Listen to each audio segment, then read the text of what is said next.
সম্মানিত মুসলিম ভাই ও বোন, আল্লাহ সুবহানাহু ওয়া তাআলা পূর্বে বিভিন্ন ধর্ম, বিভিন্ন পদ্ধতি, বিধি বিধান নাজিল করার পর শেষ দিন হিসেবে মুহাম্মদ সাল্লাল্লাহু আলাইহি ওয়াসাল্লামের উম্মতকে যে দিন, যে ধর্ম দান করেছেন, তা এ জাতির জন্য এক বড় নেয়ামত। আল্লাহ সুবহানাহু ওয়া তাআলা এ দিনের বিধিবিধান নাজিল করতে করতে যখন তা সম্পূর্ণ করলেন, তখন আল্লাহ সুবহানাহু ওয়া তাআলা এ আয়াতে বললেন, ওয়া আতমামতু আলাইকুম নি'মাতি, যে আমি তোমাদের উপর আমার নেয়ামত সম্পূর্ণ করলাম। তাই জিনের প্রত্যেকটি কথা, প্রত্যেকটি বিশ্বাস, আকীদা ও বিধান, চরিত্র, ব্যবহার, আচরণ, মুসলিমের পরিচয়, মুসলিমের বৈশিষ্ট্য হিসেবে যা কিছুই যখনই যেখানে উল্লেখ করা হোক না কেন, তা শোনার সময় সর্বপ্রথম আমাদেরকে কথা অনুভব করতে হবে যে আমরা এমন এক দিন, এমন এক ধর্মের সাথে জড়িত যা আমাদের জন্য একটি নেয়ামত। যেই দিন পালন করার কারণে, যেই দিনের বিশ্বাস গ্রহণ করার কারণে আমরা এক স্পষ্ট রাস্তার ওপর চলে আল্লাহ সুবহানাহু ওয়া তাআলার বিশাল নেয়ামত, অনন্ত নেয়ামত জান্নাতে পৌঁছানোর চেষ্টা করছি। এ দিনের কোনো বিধান না জানা থাকলে কিংবা তার কারণ না বোঝার ফলে কোনো মানুষের মনে হতে পারে যে দিনের মধ্যে হয়তো কখনো কখনো কঠোরতা করা হয়েছে। তাই আল্লাহ সুবহানাহু ওয়া তাআলা বিষয় স্পষ্ট করেছেন, মা ইউরিদুল্লাহু লিয়াজআলা আলাইকুম মিন হারাজ ওয়ালাকিন ইউরিদু লিইউতাহহিরাকুম। এ কথা তোমাদের সকলকে বুঝে নিতে হবে যে আল্লাহ সুবহানাহু ওয়া তাআলা এ দিনের কোনো বিধানের মাধ্যমে তোমাদের ওপর সংকীর্ণতা করতে চান না। তিনি কেবলমাত্র তোমাদেরকে পবিত্র করতে চান। ওয়ালিয়ুতিম্মা নি'মাতাহু আলাইকুম, এবং নিজের নেয়ামত তোমাদের উপর সম্পূর্ণ করতে চান। লাআল্লাকুম তাশকুরুন, যাতে তোমরা শুকর আদায় করো। এদিন, এই ইসলাম শুরু থেকে নিয়ে শেষ পর্যন্ত যেহেতু নেয়ামত, তাই এই দিনের এক একটি বিষয়ের ওপর বিশ্বাস রাখার সাথে সাথে তার প্রত্যেকটি বিধানকে অন্তর থেকে ভালোবাসার সাথে সাথে প্রত্যেকটি বিধানের ওপর আমল করতে হবে।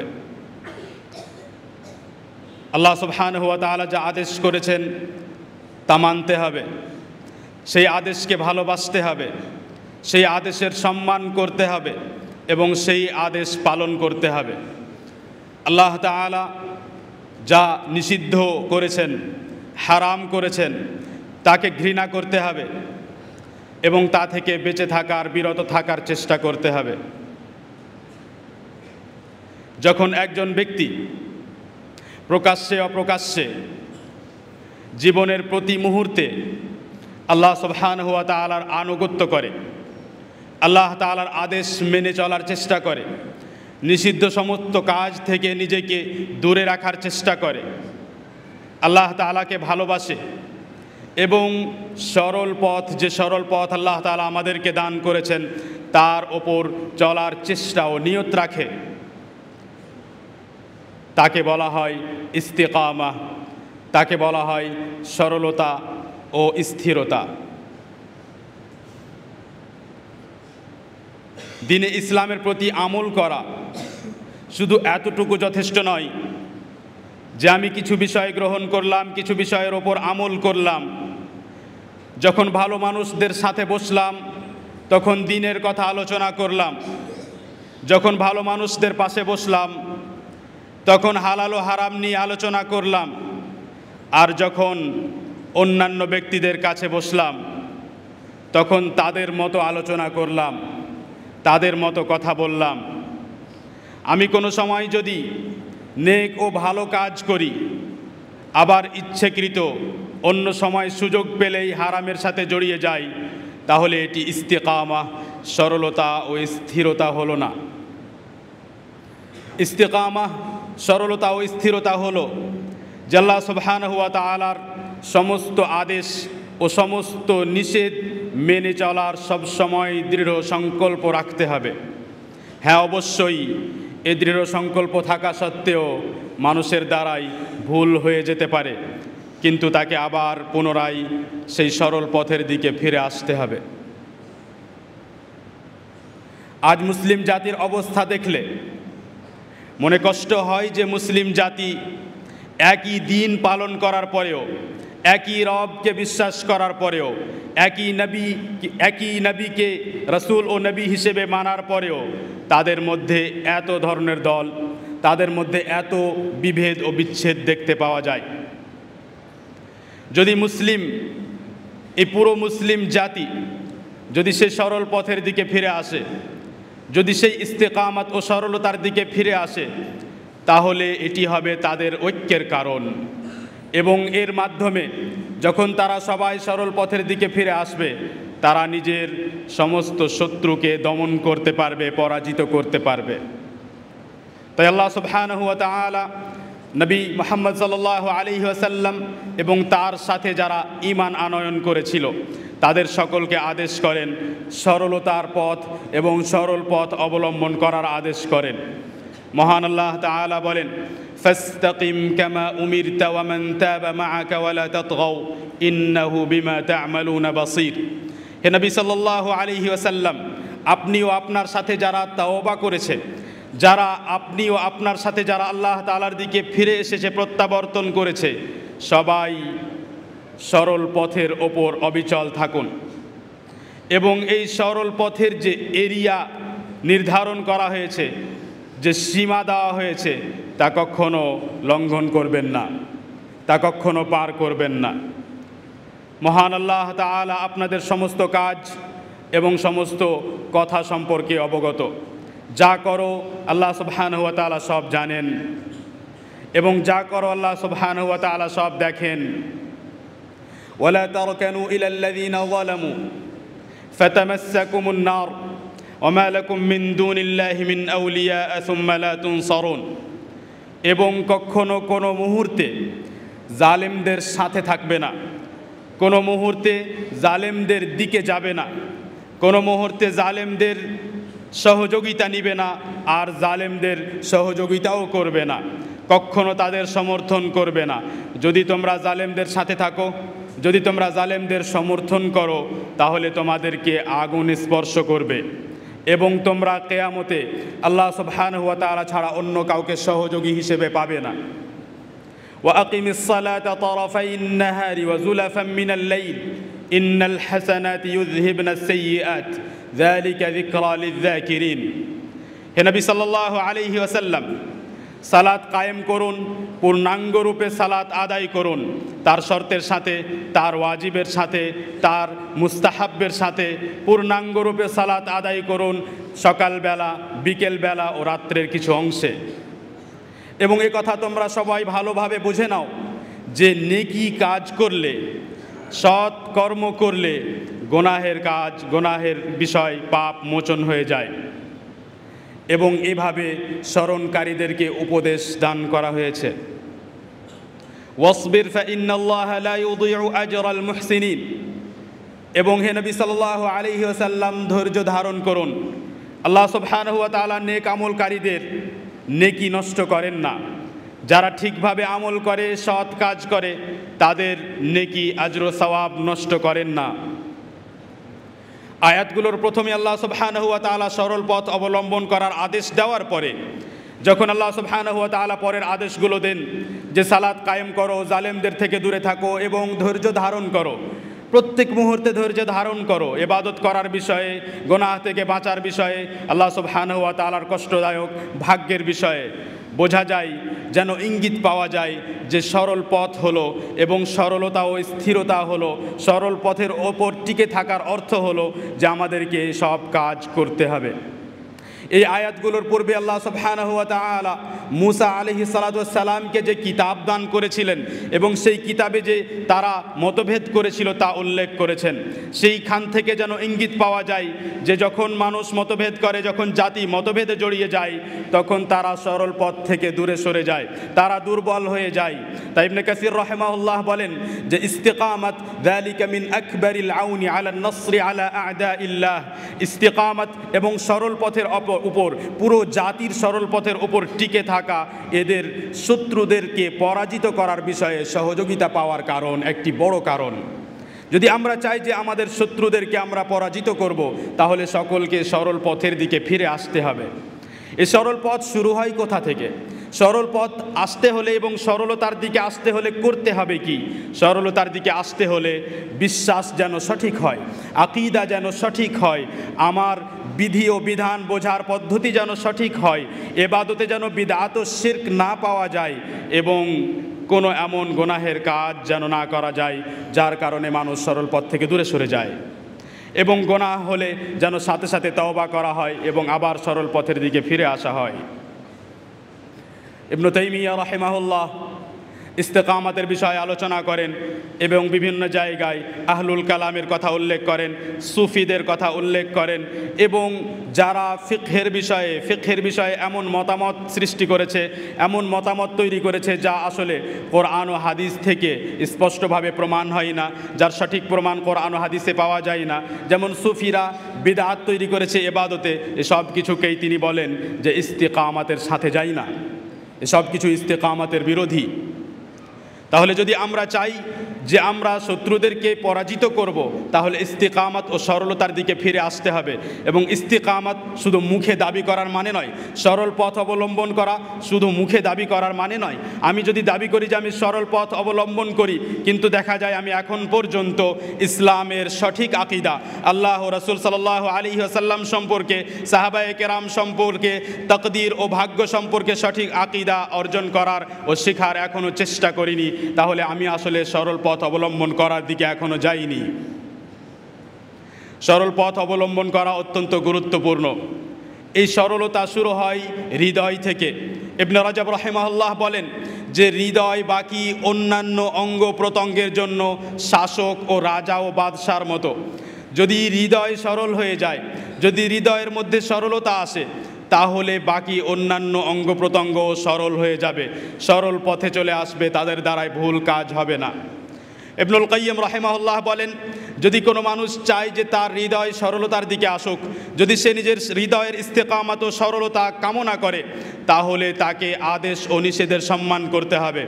আদেশ ও নিষেধের সম্মান হবে তখন যখন আদেশকারী ও নিষেধকারীর সম্মান করা হবে, এবং তিনি হলেন মহান আল্লাহ তাআলা। যে ব্যক্তি আদেশ ও নিষেধের সম্মান করে না, সে আল্লাহ সুবহানাহু ওয়া তাআলার সম্মান করে না, এবং আল্লাহ সুবহানাহু ওয়া তাআলার সম্মান না করলে, তার আদেশ ও নিষেধের সম্মান না করলে আমাদের হৃদয় সরলতার দিকে আসতে পারবে না। এ সরলতা সম্পর্কে, ইস্তেকামাত সম্পর্কে আল্লাহ সুবহানাহু ওয়া তাআলা অন্য জায়গায় আদেশ করেন, قل إنما أنا بشر مثلكم يوحى إلي أنما إلهكم إله واحد فاستقيموا إليه واستغفروه وويل للمشركين। মুশরিকদেরকে, কাফিরদেরকে উত্তর দেওয়ার পর আল্লাহ সুবহানাহু ওয়া তাআলা মুমিনদেরকে আদেশ করেন ফাস্তাকিমু ইলাইহি, তোমরা সবাই সরল পথের ওপর চলতে থাকো যাতে আল্লাহ তাআলার কাছে পৌঁছাতে পারো।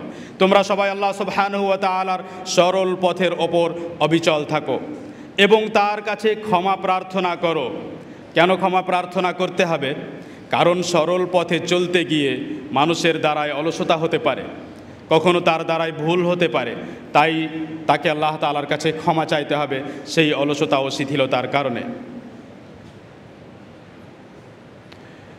সরলতা যেহেতু অত্যন্ত গুরুত্বপূর্ণ একটি বিষয় এবং এর ফজিলত অনেক বড়, তাই নবী সাল্লাল্লাহু আলাইহি ওয়াসাল্লামকে কোনো ওসিয়তের কথা বললে, নবী সাল্লাল্লাহু আলাইহি ওয়াসাল্লামের কাছে ওসিয়তের আবেদন করলে তিনি এক সাহাবীকে এক কথায় ওসিয়ত করেন যে তুমি ইস্তেকামাতের রাস্তা গ্রহণ করো, তুমি সরলতার রাস্তা গ্রহণ করো। সহিহ মুসলিমে বর্ণিত সুফিয়ান ইবনে আবদুল্লাহ আস-সাকাফি রাদিয়াল্লাহু আনহু বলেন যে আমি রাসূল সাল্লাল্লাহু আলাইহি ওয়াসাল্লামকে জিজ্ঞেস করলাম এবং তাকে বললাম, ইয়া রাসূলুল্লাহ কুল লি ফিল ইসলামি কাওলান লা আসআলু আনহু আহাদান বা'দাক, আপনি আমাকে ইসলামের বিষয়ে এমন একটি কথা বলুন, এমন কিছু বলুন যে এ বিষয়ে আর অন্য কাউকে আমি কখনো জিজ্ঞেস করব না। কারণ আপনি এমন কোনো কথা বলবেন যে কথা আমার জন্য আজীবন যথেষ্ট হবে, এরপরে আর কোনো দিন আমাকে কোনো কিছু জিজ্ঞেস করার প্রয়োজন হবে না। নবী সাল্লাল্লাহু আলাইহি ওয়াসাল্লাম বললেন, কুল আমানতু বিল্লাহ ফাস্তাকিম, বলো যে আমি আল্লাহ তাআলার প্রতি ঈমান আনলাম এবং সরল পথের ওপর অবিচল থাকো। নববী রাহিমাহুল্লাহ এই জায়গায় অধ্যায়ে কথা বলেন জামিউ আওসাফিল ইসলাম। কাযী ইয়াদ রাহিমাহুল্লাহ বলেন যে নবী সাল্লাল্লাহু আলাইহি ওয়াসাল্লামের জাওয়ামিউল কালিমের এটি একটি, এবং সেই জন্যই এই হাদিস নববী রাহিমাহুল্লাহ 40-এর মধ্যে উল্লেখ করেন, যেখানে এমন এমন হাদিস উল্লেখ করেছেন যে হাদিসগুলো ইসলামের খুঁটির মতো। নবী সাল্লাল্লাহু আলাইহি ওয়াসাল্লাম সুফিয়ান ইবনে আবদুল্লাহ আস-সাকাফি রাদিয়াল্লাহু আনহুকে আদেশ করলেন যে সরল পথের ওপর অবিচল থাকো। সরল পথের ওপর অবিচল থাকা সহজ বিষয় নয়। হৃদয়কে সম্পূর্ণরূপে গুনাহ থেকে মুক্ত করা, হিংসা থেকে মুক্ত করা, খেয়ানত থেকে মুক্ত করা, যত রকমের নোংরা কাজ সব কিছু থেকে মুক্ত করা এবং সঠিক আকীদার ওপর টিকে থাকা সহজ নয়। তার জন্য নিজের নফসের সাথে জিহাদের প্রয়োজন আছে। এই বর্ণনায় ইবনে মাজাহ রাহিমাহুল্লাহ উল্লেখ করেন, এবং সেখানে সুফিয়ান ইবনে আবদুল্লাহ আস-সাকাফি রাদিয়াল্লাহু আনহু এ কথা শোনার পর নবী সাল্লাল্লাহু আলাইহি ওয়াসাল্লামকে জিজ্ঞেস করেন, ইয়া রাসূলুল্লাহ মা আকসারু মা তাখাফু আলাই, হে আল্লাহ রাসূল সাল্লাল্লাহু আলাইহি ওয়াসাল্লাম, আপনি কোন বিষয়ে আমার সবচাইতে বেশি ভয় করেন? আমার ব্যাপারে কোন বিষয়টি নিয়ে আপনি সবচাইতে বেশি ভয় করেন? রাসূল সাল্লাল্লাহু আলাইহি ওয়াসাল্লাম নিজের জিহ্বা হাত দিয়ে ধরলেন, তারপর বললেন, হাদা, আমি এই জিহ্বার বিষয়ে সবচাইতে বেশি ভয় করি। তাই হৃদয়কে সরল পথে নিয়ে আসার পর যেই অঙ্গের সরলতা নিয়ে সবচাইতে বেশি চিন্তিত থাকতে হবে তা হলো জিহ্বা। মুস্তাদরাক হাকিমে বর্ণিত আব্দুল্লাহ ইবনে আমর ইবনে আল-আস রাদিয়াল্লাহু আনহু বলেন যে একদিন মুআয ইবনে জাবাল রাদিয়াল্লাহু আনহু সফরে বের হচ্ছিলেন। সে মুহূর্তে তিনি নবী সাল্লাল্লাহু আলাইহি ওয়াসাল্লামের কাছে ওসিয়তের আবেদন করলেন, আমাকে ওসিয়ত করুন। নবী সাল্লাল্লাহু আলাইহি ওয়াসাল্লাম বললেন, উ'বুদিল্লাহ ওয়া লা তুশরিক বিহি শাইআ, তুমি আল্লাহ তাআলার ইবাদত করো, ইবাদত করতে থাকো, কখনো শিরক করবে না। মুআয ইবনে জাবাল রাদিয়াল্লাহু আনহু বললেন, ইয়া রাসূলুল্লাহ জিদনি, হে আল্লাহর রাসূল আমাকে আরও ওসিয়ত করুন। নবী সাল্লাল্লাহু আলাইহি ওয়াসাল্লাম বললেন, ইযা আসাতা ফাআহসিন, যখন তোমার দ্বারায় ভুল কাজ হবে তখন তার পরে পরে নেকির কাজ করো। মুআয ইবনে জাবাল রাদিয়াল্লাহু আনহু বললেন, ইয়া রাসূলুল্লাহ জিদনি, হে আল্লাহ রাসূল সাল্লাল্লাহু আলাইহি ওয়াসাল্লাম আরও ওসিয়ত করুন। নবী সাল্লাল্লাহু আলাইহি ওয়াসাল্লাম বললেন, ইস্তাকিম ওয়াল ইয়াহসুন খুলুকুক, তুমি সরল পথের ওপর অবিচল থাকো, সরল পথ অবলম্বন করো, তোমার চরিত্র যেন ভালো হয়। মুসলিম নিজেকে মুসলিম দাবি করার পরে তার মধ্যে খেয়ানত, তার মধ্যে ধোঁকা দেওয়ার ইচ্ছে, মুসলিম নিজেকে মুসলিম দাবি করার পরে সুযোগ পেলেই অপর মুসলিমের ক্ষতি করতে চায়, মুসলিম নিজেকে মুসলিম দাবি করার পরে শিরক ও বিদআতে লিপ্ত, মুসলিম নিজেকে মুসলিম দাবি করার পরে আল্লাহ সুবহানাহু ওয়া তাআলার বিধিবিধান নষ্ট করে, পরোয়া করে না, আল্লাহ তাআলার ইবাদত করে না এবং এ বিষয়ে কখনো চিন্তা করে না, এই মুসলিম আসলে সরল পথের ওপর অবিচল নয়। নবী সাল্লাল্লাহু আলাইহি ওয়াসাল্লাম সরল পথের ওপর চলার বিষয়ে এবং সরল পথের কাছাকাছি থাকার বিষয়েও আমাদেরকে দিক নির্দেশনা দিয়েছেন। একজন ব্যক্তি যদি তীর নিক্ষেপ করে তাহলে সেই তীর অবশ্যই সে নিক্ষেপ করবে নিজের উদ্দেশ্যে পৌঁছানোর জন্য, সে তীর যেন তার লক্ষ্যে পৌঁছে যায়। কিন্তু যদি এমন না হয় তাহলে হয়তো সে লক্ষ্যের আশেপাশে থাকবে। কিন্তু মুসলিম যদি এমনভাবে জীবনযাপন করে যে তাকে দেখে মনেই হয় না যে তার ইসলামের সাথে কোনো সম্পর্ক আছে, তাহলে সে আসলে সরল পথের কাছাকাছি নয়। আমাদেরকে যে আদেশ করা হয়েছে তা হলো যে আমরা প্রত্যেক মুহূর্তে সরল পথের ওপর অবিচল থাকার দৃঢ় সংকল্প রাখব এবং কখনো যদি আমাদের দ্বারাই ভুল হয় তাহলে আমরা যেন সে সরল পথ থেকে বেশি দূরে না যাই, যেন কাছাকাছি থাকি। বুখারী ও মুসলিমে বর্ণিত আবু হুরায়রা রাদিয়াল্লাহু আনহু বলেন যে নবী সাল্লাল্লাহু আলাইহি ওয়াসাল্লাম বলেছেন, সাদ্দিদু ওয়া কারিবু। এবং এই হাদিসের বিশ্লেষণ ইবনে রাজাব রাহিমাহুল্লাহ তীরের উদাহরণ দিয়ে করেন, যা আমরা একটু আগে শুনছিলাম। আমাদের সব সময় সরল পথকেই নিজের লক্ষ্য উদ্দেশ্য করে রাখতে হবে, কিন্তু কোনো সময় যদি সেই সরল পথ থেকে একটু দূরে চলে যায়, তো তা যেন বেশি দূরে না হয়, যেন তার কাছাকাছি, তার আশেপাশেই থাকি। সম্মানিত দিনী ভাই ও বোন, যারা সরল পথ অবলম্বন করে, যারা আকিদা, আমল, আচরণ, শরীয়ত, বিধি বিধান, আকিদা, ফিকহ, উসুল প্রত্যেক বিষয়ে সব সময় চেষ্টা করে যে আমরা সেভাবেই ইসলাম অনুযায়ী আমল করব, সেভাবেই ইসলামকে বুঝব, সেভাবেই ইসলামকে গ্রহণ করব, আমাদের আচরণ ব্যবহার সেরূপই হবে যেরূপ সাহাবায়ে কেরামের ছিল, তাদের বিশেষ ফজিলত বর্ণিত হয়েছে। মহান আল্লাহ তাআলা ইস্তিকামত ও সরলতা ও স্থিরতার ফজিলত সম্পর্কে বলেন, ইন্নাল্লাযীনা ক্বালু রাব্বুনাল্লাহু সুম্মা ইসতাকামু তাতানাজ্জালু আলাইহিমুল মালায়েকা আল্লা তাখাফু ওয়া লা তাহজানু ওয়া আবশিরু বিল জান্নাতিল্লাতী কুনতুম তুআদুন নাহনু আউলিয়াউকুম ফিল হায়াতিদ দুনিয়া ওয়া ফিল আখিরাহ ওয়া লাকুম ফীহা মা তাশতাহি আনফুসুকুম ওয়া লাকুম ফীহা মা তাদউন নুজুলাম মিন গফুরির রহিম। যারা ঈমান আনয়ন করার পর সরল রাস্তার ওপর, সরল পথের ওপর অবিচল থাকে, তাদের কাছে ফেরেশতা অবতরণ করে, তাদের কাছে বারবার ফেরেশতা আসে এবং ফেরেশতারা তাদেরকে সুসংবাদ দেয় যে তোমরা ভয় পেও না, তোমরা দুঃখী হইও না, তোমরা সুসংবাদ গ্রহণ করো, তোমরা এমন এক জান্নাতের সুসংবাদ গ্রহণ করো যেই জান্নাতে তোমরা মনের ইচ্ছে অনুযায়ী সমস্ত নেয়ামত ভোগ করবে, এবং আমরা তোমাদের বন্ধু পৃথিবীতেও এবং আমরা তোমাদের বন্ধু আখিরাতেও। আল্লাহ সুবহানাহু ওয়া তাআলার পক্ষ থেকে, যিনি অত্যন্ত দয়ালু ও ক্ষমাশীল, তার পক্ষ থেকে এটি হবে এক আপ্যায়ন স্বরূপ।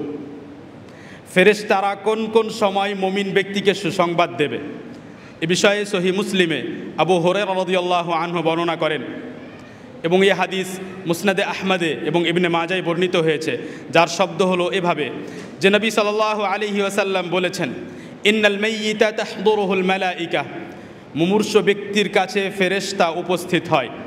যখন মানুষ জীবনের শেষ মুহূর্তে পৌঁছায়, তখন তার কাছে ফেরেশতা উপস্থিত হয়। ফেরেশতা উপস্থিত হওয়ার পরে সে ব্যক্তি যদি সালেহ হয়, ফাইদা কানা রাজুলু সালেহ ক্বালু, যদি নেক ব্যক্তি হয় তাহলে ফেরেশতারা বলে, সেই আত্মাকে সম্বোধন করে বলে, উখরুজি আইয়াতুহান নাফসুত তাইয়্যিবাহ, হে উত্তম, হে পবিত্র আত্মা, বেরিয়ে এসো।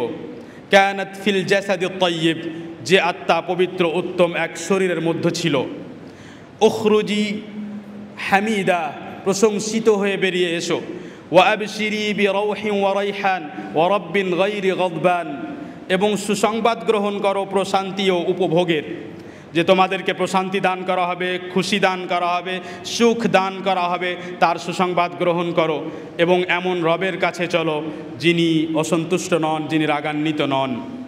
এভাবে সুসংবাদ দেওয়া হয় মৃত ব্যক্তি যখন একজন ব্যক্তি মুমূর্ষ হয়, যখন মৃত্যুর কাছে চলে আসে, মৃত্যু যখন তার কাছে উপস্থিত হয়। তেমনি ওলামায়ে কেরাম কথা প্রমাণ করেছেন যে কবরের মধ্যেও তাকে সুসংবাদ দেওয়া হবে, এবং যখন মানুষের পুনরুত্থান হবে কিয়ামতের দিন, তখনও তাকে এইভাবে সুসংবাদ দেওয়া হবে। ইবনে কাসির রাহিমাহুল্লাহ বলেন যে এটি বাস্তবতা যে এই তিন স্থানেই মুমিন ব্যক্তিকে সুসংবাদ দেওয়া হবে। তাকে সুসংবাদ দেওয়া হবে যখন তার মৃত্যু কাছে আসবে, যখন সে মুমূর্ষ ব্যক্তির অবস্থায় হবে। তাকে সুসংবাদ দেওয়া হবে যখন সে কবরে যাবে। তাকে সুসংবাদ দেওয়া হবে যখন আবার তাকে পুনরায় জীবিত করা হবে। আল্লাহ সুবহানাহু ওয়া তাআলা এই সরল পথ অবলম্বনকারী মুমিন ব্যক্তিদের ব্যাপারে অন্যত্র বলেন, ইন্নাল্লাযীনা ক্বালু রাব্বুনাল্লাহু সুম্মা ইসতাকামু ফালা খাউফুন আলাইহিম ওয়া লা হুম ইয়াহজানুন উলাইকা আসহাবুল জান্নাতি খালিদিনা ফিহা জাযাআম বিমা কানু ইয়ামালুন। যারা ঈমান আনার পর সরল পথের ওপর, সোজা পথের ওপর অবিচল আছে, এদের কোনো ভয় নেই, এদেরকে কখনো কোনো দুঃখ স্পর্শ করবে না, এরাই হবে জান্নাতের অধিকারী, এরাই হবে জান্নাতের অধিবাসী, এবং সেখানে তারা সর্বদা থাকবে। যা তারা করত, যা তারা নেক আমল করত, তার বিনিময় স্বরূপ তাদেরকে নেয়ামত দান করা হবে। আল্লাহ সুবহানাহু ওয়া তাআলা আমাদেরকে যে সরল পথের ফজিলত, যে সরল পথের মর্যাদা শুনিয়েছেন, সেই সরল পথের অবলম্বন করার আমাদের সকলের চেষ্টা করা উচিত। আকুলু মা সামি'তুম ওয়া আস্তাগফিরুল্লাহ লি ওয়া লাকুম। সম্মানিত দিনী ভাই ও বোন, আমরা যারা নিজেদেরকে ইসলামের সাথে যুক্ত করি, যারা মুসলিম হিসেবে নিজের পরিচয় দেই, আমাদের ইসলাম এবং মুসলিম হওয়ার জন্য, ইসলামের ওপর টিকে থাকার জন্য এতটা যথেষ্ট নয় যে আপনি শুধু নামাজ পড়লেন, সালাত পড়লেন এবং আপনি শুধু সিয়াম রাখলেন, আপনি শুধু কিছু জরুরি কিছু ফরজ কাজ করলেন এবং দিনের শিক্ষা অর্জন করার চেষ্টা করলেন না। আমরা অনেক দিন ধরে সালাত পড়তে থাকি, কিন্তু আমাদের কাছে ছোট ছোট দোয়ার অর্থ আমাদের জানা নেই। সূরা ফাতিহা আমরা তেলাওয়াত করতে থাকি, কিন্তু সূরা ফাতিহার ছোট্ট ছোট্ট আয়াতের অর্থ আমাদের জানা নেই। এ আসলে সেই সমাজ নয়, সেই মুসলিম জাতি নয় যে মুসলিম জাতি সকলে একসাথে সরল পথের ওপর চলবে। শুধু এতটা যথেষ্ট নয় যে কিছু ওলামা তৈরি হলো, কিছু তালেবে ইলম তৈরি হলো, বরং বাকি মানুষদেরকেও ইসলামের শিক্ষার দিকে এগিয়ে আসতে হবে। ছোট থেকে ছোট বিষয়গুলো দিয়ে শুরু করতে হবে এবং কোনো ইলমকেও ছোট মনে করা যাবে না। আমরা একটি আয়াত, যে আয়াতটি প্রত্যেক দিন তেলাওয়াত করি যারা সালাত আদায় করি, এবং সেই আয়াতটিতে এই বিষয়ে আল্লাহ তাআলার কাছে দোয়া করি যে বিষয়ে এতক্ষণ আমরা শুনছিলাম, যে আমাদেরকে সরল পথ দান করো, সরল পথের ওপর রাখো। আমরা বলি ইহদিনাস সিরাতাল মুস্তাকিম, সরল পথের ওপর টিকে থাকা। একজন ব্যক্তি যখন বলে যে হে আল্লাহ তাআলা আমাকে সরল পথের রাস্তা দেখাও, অথচ সে ব্যক্তি সালাতের মধ্যে আল্লাহ রাব্বুল আলামিনের সামনে দাঁড়িয়ে আছে, তাহলে তো অবশ্যই সে সরল পথের ওপর আছে। সেই জন্য ইহদিনাস সিরাতাল মুস্তাকিমের অর্থ যে আমাকে সরল পথ দেখাও, এবং সরল পথ এর তৌফিক দেওয়ার পর সে সরল পথের ওপর অবিচল থাকার তৌফিক দান করো। এবং এটি আসলে বেশি গুরুত্বপূর্ণ, সরল পথের ওপর টিকে থাকা এবং সরল পথের ওপরে মৃত্যু আসা, এটি হলো আসলে বেশি জরুরি। ওমর রাদিয়াল্লাহু আনহু মিম্বারের ওপর দাঁড়িয়ে একদিন সেই আয়াতটি তেলাওয়াত করলেন, যে আয়াতটি কিছুক্ষণ আগে আমরা শুনলাম, ইন্নাল্লাযীনা ক্বালু রাব্বুনাল্লাহ সুম্মা ইসতাকামু তাতানাজ্জালু আলাইহিমুল মালায়েকা। আয়াতটি তেলাওয়াত করার পরে ওমর রাদিয়াল্লাহু আনহু বললেন, ইসতাকামু ওয়াল্লাহি লিল্লাহি বিত্তাআহ ওয়া লাম ইয়ারুগু রাওগানাস সাআলিব। যে আল্লাহর কসম করে বলি, যাদের ব্যাপারে এই আয়াতে বলা হয়েছে এরা সবাই আল্লাহর কসম আল্লাহ তাআলার আনুগত্য করে সরল পথের ওপর অবিচল থেকেছে। এরা শেয়ালের মতো ডান দিকে বাম দিকে যায়নি, এরা শেয়ালের মতো চাতুরি করেনি, ডান দিকে বাম দিকে যায়নি। এমন নয় যে যখন ভালো মানুষের সাথে থাকলো তখন ভালো কথা বলল, আমলের কথা বলল, আর যখন সুযোগ পেল তখন হারাম কাজে লিপ্ত হলো, গুনাহের কথা বলতে শুরু করলো। সে ব্যক্তি যখন ওলামার সামনে থাকলো তখন মনে হলো যে মনে হয় খুব বেশি ইসলামের সম্মান করে, ইসলামের বিধিবিধানের সম্মান করে, এবং যখন সেই ধরনের মানুষের কাছে গেল তখন ইসলামের বিভিন্ন বিধান নিয়ে উপহাস করলো। আসলে মুমিন ব্যক্তির অবস্থা হওয়া উচিত কেমন?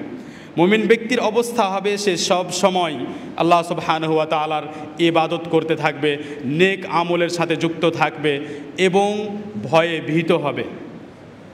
এমন যদি হয় যে আমার এই আমলটি কবুল হলো না, এমন যদি হয় যে এই আমলের পরে আমি নেক আমল করার আর তৌফিক পেলাম না, তাহলে একজন মুসলিম ব্যক্তি এমন কিভাবে হতে পারে যে আমি আজকে সালাত পড়লাম তারপরে আর ভাবলাম না, যে এমন যদি হয় যে এরপরে আর আমি ইবাদত করার তৌফিক পেলাম না।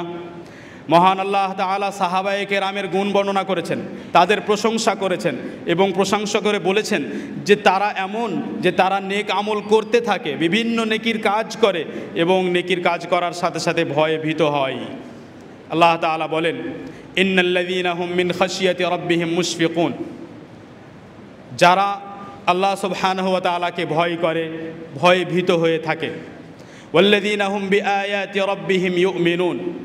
যারা তাদের রবের নিদর্শন ও আয়াতের প্রতি ঈমান রাখে। ওয়াল্লাযীনা হুম বিরাব্বিহিম লা ইউশরিকুন, যারা নিজের রবের সাথে শিরক করে না, অন্য কাউকে অংশীদার বানায় না। ওয়াল্লাযীনা ইউতুনা মা আতাউ ওয়া কুলুবুহুম ওয়াজিলাহ আন্নাহুম ইলা রাব্বিহিম রাজিউন, যারা দান করে, যা তারা দান করে এবং তাদের হৃদয় সবসময় ভয় অনুভব করে যে তাদের সকলকে আল্লাহ তাআলার কাছে ফিরে যেতে হবে। যারা দেয়, নেকির কাজ করে, পবিত্রতার রাস্তা অবলম্বন করে, সরলতার রাস্তা অবলম্বন করে এবং তারপরেও ভয় করে যে আমি আল্লাহ রাব্বুল আলামিনের কাছে ফিরে যাব, আমার নেক আমল আসলে কবুল হয়েছে না হয়নি। উলাইকা ইউসারিউনা ফিল খায়রাতি ওয়া হুম লাহা সাবিকুন, এরাই হলো তারা যারা নেক আমল করার বিষয়ে অগ্রসর থাকে এবং বেশি দ্রুত সে সমস্ত নেক আমল করার চেষ্টা করে। যখনই কোনো নেকির কাজ শোনে তখনই সে নেকির কাজ করার চেষ্টা করে। আল্লাহ সুবহানাহু ওয়া তাআলা যে দিন আমাদেরকে দান করেছেন, এই দিন হলো সোজা একটি রাস্তা এবং আমাদেরকে সোজা ও সরল হতে হবে প্রত্যেকটি বিষয়ে। শুধু এমন নয় যে আমি ইবাদত শুধু বিদআত ও শিরক মুক্ত করলাম, কিন্তু আমার চিন্তাধারা, আমার মস্তিষ্কে এখনও বিভিন্ন রকমের বক্রতা আছে। যেমন আমি আল্লাহ সুবহানাহু ওয়া তাআলার দ্বীন শিক্ষা করা, তার দ্বীনের জ্ঞান অর্জন করাকে সহজ মনে করি, বেশি গুরুত্বপূর্ণ মনে করি না। ছোট ছোট দ্বীনের বিধানগুলো শেখাকে আমি মূল্য দেই না, বরং আমি মনে করি যে আমি ইন্টারন্যাশনাল বিষয়ে জ্ঞান অর্জন করি, আমি আন্তর্জাতিক বিষয়ে বেশি জ্ঞান অর্জন করি, তারপরে আমি নিজেকে মনে করি যে আমি খুব জ্ঞানী মানুষ। এটি আসলে সরলতার রাস্তা হলো না। আমার মধ্যে এমন অবস্থা হতে হবে যে আমি সব সময়, সর্ব মুহূর্তে, সব অবস্থায় ইসলামকে, ইসলামের সাথে জড়িত যে কোনো বিষয়কে প্রাধান্য দিব, সেই ভাষাকে প্রাধান্য দিব, সেই বিধিবিধানকে প্রাধান্য দিব, যারা সে সমস্ত শিক্ষার সাথে জড়িত তাদেরকে প্রাধান্য দেব এবং সবসময় তার সম্মান আমার কাছে সব থেকে বেশি হবে এবং সেই অনুযায়ী আমি আমল করতে থাকব। তার মানে এই নয় যে আমি পৃথিবীর বিষয়ে জানতে পাবো না, অবশ্যই আমি জানতে পাবো, কিন্তু তা আমার কাছে যেন দ্বিতীয় পর্যায়ে থাকে, প্রথম পর্যায়ে যেন আমার দ্বীন শিক্ষা করা থাকে। যদি আমার সামনে কোনো এমন বিষয় আসে যে বিষয়ে আমাকে আকীদা শেখানো হচ্ছে, যেখানে আমাকে আল্লাহ তাআলার পরিচিতি দেওয়া হচ্ছে, যেখানে আমাকে নবী সাল্লাল্লাহু আলাইহি ওয়াসাল্লামের ব্যাপারে শেখানো হচ্ছে, আমি সেই বিষয়কে গুরুত্ব দেব এবং অন্যান্য বিষয়কে আমি দ্বিতীয় পর্যায়ে রাখবো। এটি হলো সরলতা। আল্লাহ সুবহানাহু ওয়া তাআলা আমাদের সকলকে যেন সরল পথে চলার তৌফিক দান করেন, আকীদার দিক থেকে, বিশ্বাসের দিক থেকে, ইলম অর্জন করার বিষয়ে, ইবাদতের বিষয়ে এবং জীবনের প্রতিটি মুহূর্তে আমরা যতদিন জীবিত থাকি যেন তাওহীদের ওপর, সরল পথের ওপর এবং সুন্নাতের ওপর জীবিত থাকি। আকুলু কওলি হাযা ওয়া আস্তাগফিরুল্লাহ লি ওয়া লাকুম। আল্লাহুম্মা সাল্লি আলা নাবিয়্যিনা মুহাম্মদ ওয়া আলা আলিহি ওয়া আসহাবিহি আজমাইন। ওয়াসসালামু আলাইকুম ওয়া রাহমাতুল্লাহি ওয়া বারাকাতুহু।